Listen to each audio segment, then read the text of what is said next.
Hey cats, let's start off the week with some great news. First, the government is back open, hopefully flight delays, flight cancellations, and those 7 million hour TSA check-in lines are going to abate shortly. It's going to be a really good thing for the country, for the economy, and we really need it. But let's talk about some other good news too. In Houston, year over year right now, we've had 12.9% more closings in the last week. That's sweet. 12.9% more closings. So if you think that business isn't out there, well, for you, you might be right.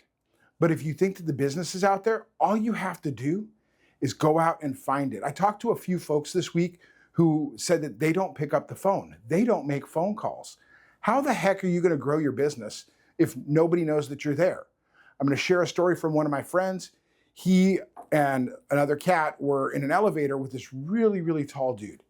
And when they got out, they found out that this cat was one of the premier basketball players out there.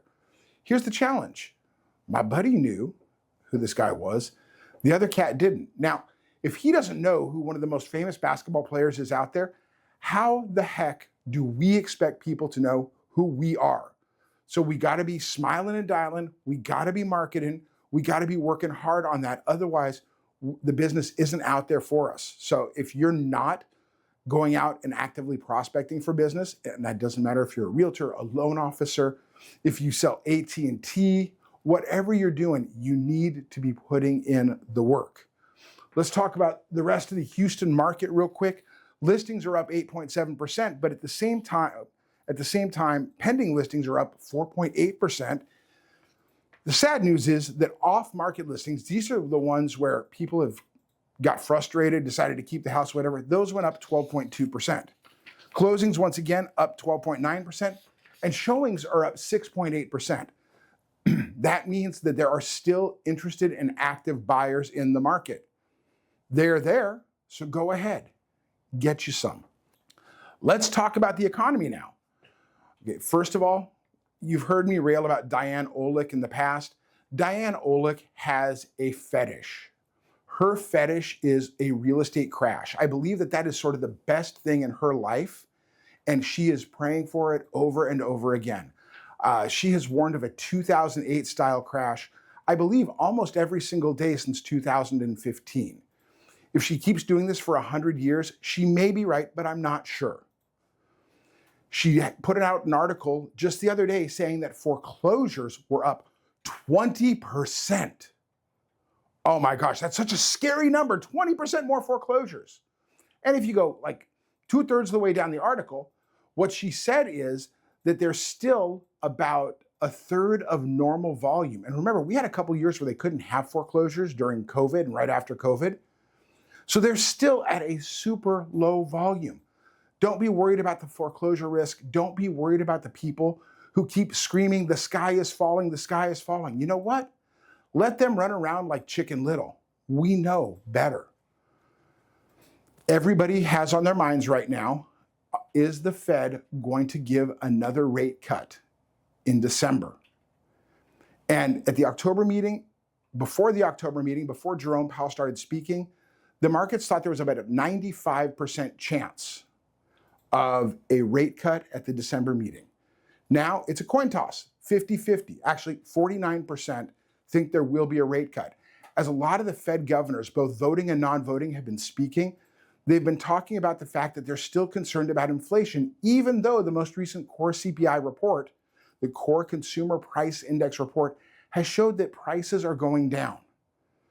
So we don't know if we're going to get that cut in December. The other thing is, because of the shutdown, many reports, the PCE, the Producers Cost Expenditures, and the BLS, Bureau of Labor Statistics reports, are going to be either canceled or delayed. So they're not going to probably happen until after the December Fed meeting. What else do we have going on though? Let's talk about the ADP jobs report year over year. So last year at this time, about 200,000 jobs were being created per month.